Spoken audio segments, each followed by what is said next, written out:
కేంద్ర heavy industries minister పెద్దలు Shri HD Kumaraswamy గారిని ఈరోజు ఆదిలాబాద్ నుండి మరి సిసిఐ సాధన సమితి ఏదైతే ఉందో వారందరినీ తీసుకొని గౌరవ మాజీ మంత్రివర్యులు పెద్దలు శ్రీ జోగు రామన్న గారు, అట్లాగే రాజ్యసభలో మా పార్టీ ఫ్లోర్ లీడర్ గౌరవనీయులు శ్రీ వద్దిరాజు రవిచంద్ర గారు, మొత్తం సిసిఐ సాధన సమితి అందరం కలిసి కుమారస్వామి గారిని ఇప్పటిదాకా అరగంట సేపు కలవడం జరిగింది.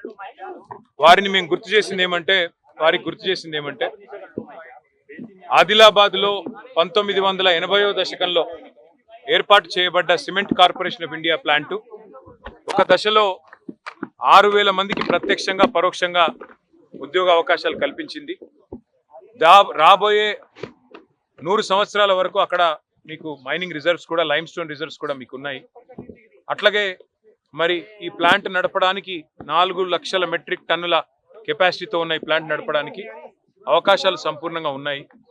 దీన్ని మీరు గతంలో అమిత్ షా గారు, కేంద్ర హోంశాఖ మంత్రి గారు 2019లోనే మాటిచ్చారు, ఈ ప్లాంట్ను తప్పకుండా తిరిగి తెరిపిస్తాం బీజేపీ అధికారంలోకి వస్తే అని పార్లమెంట్ ఎన్నికల సందర్భంగా ప్రచారంలో కూడా చెప్పారు.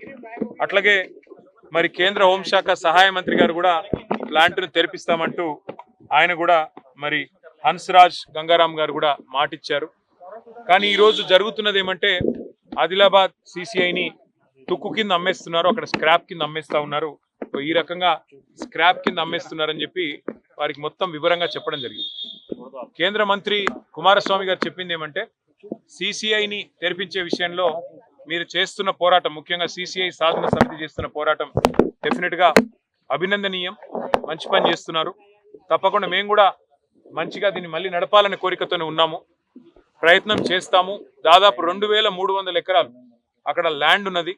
ఒక 770 ఎకరాలు ప్రైవేట్ ల్యాండ్ ఉంది, అంటే పట్టా ల్యాండ్ వాళ్ళకి కంపెనీకి ఉంది. అట్లాగే 1,500 పైచిల్క ఎకరాలు లీజ్ ల్యాండ్ ఉంది. కాబట్టి మరి ఒక 2,000 కోట్ల పెట్టుబడితో కొత్త ఫ్యాక్టరీ పెట్టినట్టయితే బాగుంటుంది అన్నారు. మరి ఏమున్నది ఆటంకం, ఎందుకు తెరవలేకపోతున్నారు అంటే రాష్ట్ర ప్రభుత్వం కొంత స్పందించడం లేదు. సంవత్సర కాలంగా మేము ప్రయత్నం చేస్తున్నాము, కానీ రాష్ట్ర ప్రభుత్వము మైనింగ్ లీజ్ ఎక్స్టెండ్ చేయాలి, వాళ్ళు ముందుకు రావడం లేదు. అట్లాగే ప్రతిపాదన ఇమ్మన్నాము, మరి రాష్ట్ర ప్రభుత్వం ఏం ఇన్సెంటివ్స్ ఇస్తుంది, క్యాపిటల్ సబ్సిడీ ఇస్తుందా, పవర్ సబ్సిడీ ఇస్తుందా, జిఎస్టీ ఎగ్జెంప్షన్ ఇస్తుందా, ఏమిస్తుంది, ఏమైనా పెట్టుబడి పెడుతుందా, ఇవన్నీ చెప్పమన్నాము, చెప్పట్లేదు. 1 ఇయర్ నుంచి అక్కడ ఉన్న లోకల్ స్టేట్ గవర్నమెంట్ పెద్దగా స్పందించట్లేదు రాష్ట్ర ప్రభుత్వం అని చెప్పి వారు చెప్పారు. మేము ఇవాళ సిసిఐ సాధన సమితి తరపున కేంద్ర మంత్రి గారికి ధన్యవాదాలు చెబుతూ వారు సానుకూలత వ్యక్తం చేసినందువల్ల రాష్ట్ర ప్రభుత్వాన్ని మేము డిమాండ్ చేస్తా ఉన్నాం. గతంలో మేము రాష్ట్ర ప్రభుత్వంలో ఉన్నప్పుడు సిర్పూర్ పేపర్ మిల్లు తెరిపించాం, అన్ని రకాల సబ్సిడీలు ఇచ్చి. అదే ఆదిలాబాద్ జిల్లాలో ఆ రోజు వెంబడబడి సిక్కైన యూనిట్ని మళ్ళీ తిరిగి తెరిపించి వాళ్ళ వేలాది మందికి ఉద్యోగ అవకాశాలు కల్పించాం. ఇవాళ కాంగ్రెస్ ప్రభుత్వానికి చిత్తశుద్ధి ఉంటే వెంటనే వారు ముందుకు వచ్చి మైనింగ్ లీజ్ ఎక్స్టెండ్ చేయాలి.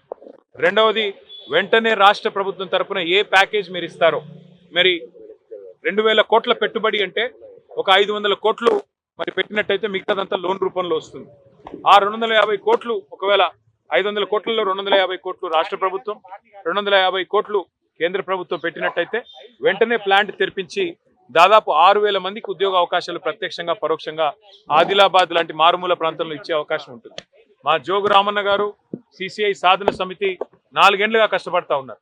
మేము కూడా గతంలో ప్రభుత్వంలో ఉన్నప్పుడు ప్యాకేజ్ ఏమిస్తామో స్పష్టంగా ఆనాటి మంత్రి అనంత్ గీతే గారిని కలిసి చెప్పాము. ఇప్పుడు కూడా మళ్ళీ చెప్తా ఉన్నాం, రాష్ట్ర ప్రభుత్వం మీద ఒత్తిడి తెచ్చి ఆదిలాబాద్ లో మళ్ళీ తిరిగి సిసిఐ తెరిపించేదాకా బీఆర్ఎస్ పార్టీ మీతో ఉంటది, తప్పకుండా పోరాటం చేస్తుంది, మీకు అండగా నిలబడుతుంది.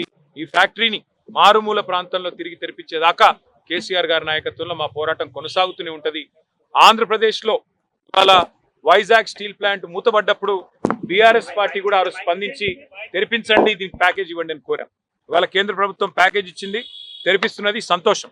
అట్లాగే ఆదిలాబాద్ లోని సిసిఐని కూడా వెంటనే తెరిపించాలని, దానికి రాష్ట్ర కేంద్ర ప్రభుత్వాలు భేషజాలు పక్కన పెట్టి ముందుకు రావాలని, లేని పక్షంలో ఆదిలాబాద్ లో పెద్ద ఎత్తున ప్రజల నిరసనతోనైనా సరే మరి దిగి వచ్చేదాకా రాష్ట్ర ప్రభుత్వం పోరాటం చేస్తామని చెప్పి కూడా తెలియజేస్తూ సహకరించిన మీడియా కూడా ధన్యవాదాలు. రేవంత్ రెడ్డి గారు మా రక్తం కావాలని అడిగితే ఇవాళ రైతులు రక్త తర్పణం చేస్తూ ఈ రక్త పిశాచి లాంటి కాంగ్రెస్ ప్రభుత్వానికి, తెలంగాణ బిడ్డల రక్తాన్ని దశాబ్దాలుగా కళ్ళ చూస్తున్న కాంగ్రెస్ ప్రభుత్వానికి ఒక సందేశం ఇస్తున్నారు. రేవంత్ రెడ్డి గారు, మీరు మా రక్తం తీసుకోండి కానీ నీళ్లు వండిన మా పొలాలకు అని చెప్పి రైతులు సూర్యాపేటలోని గిరిజన తాండాలలో, మారుమూల తాండాలలో రక్తం చల్లుతూ పంట పొలాల మీద ముఖ్యమంత్రి గారికి నిరసన చెప్తా ఉన్నారు. కానీ మరి హిట్లర్ని ఆదర్శంగా తీసుకునే ఈ బట్లర్ ముఖ్యమంత్రి రేపు ఆయన వింటాడా, వినడా, స్పందిస్తాడా, స్పందించడా, ఆయన విఘ్నతకి వదిలేస్తున్నాం. తప్పకుండా స్పందించాలని కోరుతాం. ఇప్పుడు సింపుల్ విషయం బ్రదర్, ఎన్డీఎస్ఏ అనేది it's not authority which can control state government decision. It's advisory body, it's regulatory body. అంతేగాని వారు సంపూర్ణ అధికారాలు వారికి లేవు మేడిగడ్డ మీద కానీ ఇంకోటి కానీ. వాళ్ళ మేడిగడ్డను ముట్టకుండానే నీళ్ళు ఇవ్వచ్చని మేము చెప్తుంటే ఎన్డీఎస్ఏని అడ్డం పెట్టుకుని శిఖండి రాజకీయం చేస్తున్న ముఖ్యమంత్రి గారు దయచేసి ఇకనైనా కళ్ళు తెరిచి వెంటనే కన్నెపల్లిలో పంపులు ఆన్ చేయండి. ఇరిగేషన్ డిపార్ట్మెంట్ ఇంజనీర్లు చెప్తున్నారు, రిటైర్డ్ ఇంజనీర్లు చెప్తున్నారు, రైతులు కోరుతున్నారు, అన్ని పార్టీల నాయకులు కోరుతున్నారు. రాష్ట్ర ప్రజల ప్రయోజనాలు దృష్టిలో పెట్టుకొని స్పందించండి. ఇకనైనా నీళ్ళు ఇవ్వండి. ఎల్నినో పరిస్థితుల నుంచి, కరువు పరిస్థితుల నుంచి తెలంగాణ తప్పించుకునే అవకాశం ఉంది. కేవలం మీ ఉద్దేశపూర్వకమైన నిర్లక్ష్యం వల్ల, క్రిమినల్ నెగ్లిజెన్స్ వల్లనే ఈ నష్టం జరుగుతున్నది. బేసిజం వీడండి అని కోరుతాం. Thank you. Well, all I'd like to say is, when we were in government from 2014 until 2023, we have revived number of Sikh industries in the state of Telangana.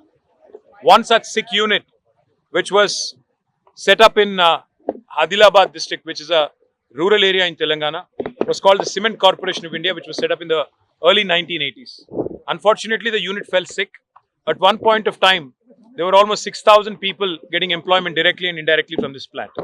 But it's truly unfortunate that despite the best efforts of our government in the past, despite giving a very generous offer to revive this industry, the NDA government did not respond back then. But today, after meeting Sri H.D. Kumaraswamy, our hopes have revived.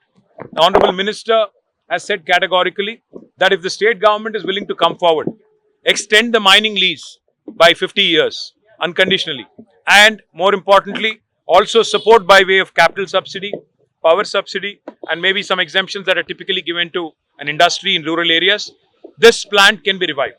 Our hopes have been revived. We are hopeful that with state government stepping forward, coming forward, this plant can be revived in the hinterland of Telangana in Adilabad, and we are certainly hopeful that our fight, along with the CCI Joint Action Committee here, which has been fighting for the last 4 years, their efforts will yield fruit, and hopefully the plant will be opened soon. If that does not happen, we'll continue to exert pressure on the state government. We'll continue to mount pressure through people's agitations and democratic protests, and make sure that the plant is opened ASAP. Thank you.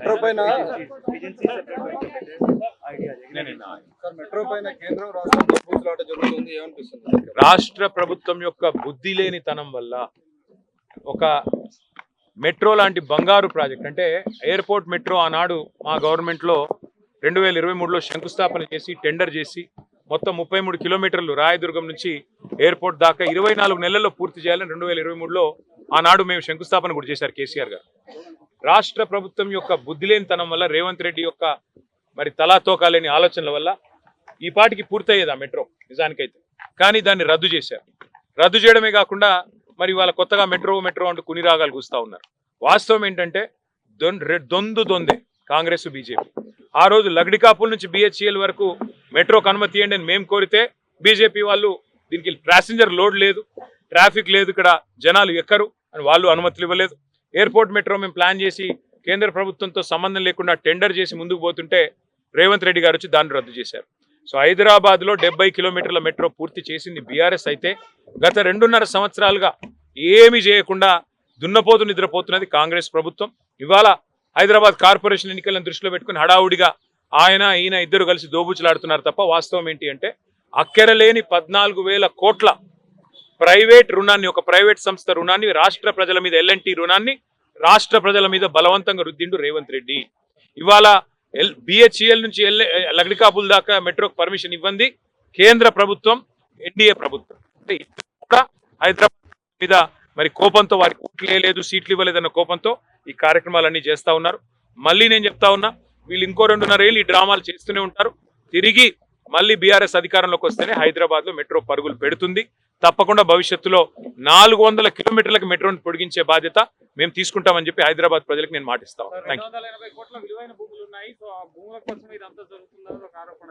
Revanth Reddy అనే real estate broker కి తెలిసిందే 280 ఎకరాల విలువైన నగర భూముల మీద కన్నేసి ఆయన అన్నదమ్ములకి ఆయన అస్మదీయులకు కట్టబెట్టడానికే ఇవాళ రాష్ట్ర ప్రజల నెత్తి మీద 14,000 కోట్ల రుణాన్ని బలవంతంగా ఎల్ఎన్టీ రుణాన్ని రాష్ట్ర ప్రజల నెత్తి మీద రుద్ది ఎల్ఎన్టీ దగ్గర ఉన్న లీజ్ ల్యాండ్స్ అవేమి గవర్నమెంట్ దారాదత్తం చేసిన ల్యాండ్ కాదు, మరి పరిమిత కాలానికి వారికి లీజ్కి ఇచ్చిన ల్యాండ్ని వెనక్కి తీసుకుని వాటిని ఆక్షన్ పెట్టి ఆక్షన్లో తన అన్నదమ్ములకు కట్టబెట్టాలి లేదా బినామీలకు కట్టబెట్టాలని రేవంత్ రెడ్డి గారు చూస్తున్నారు.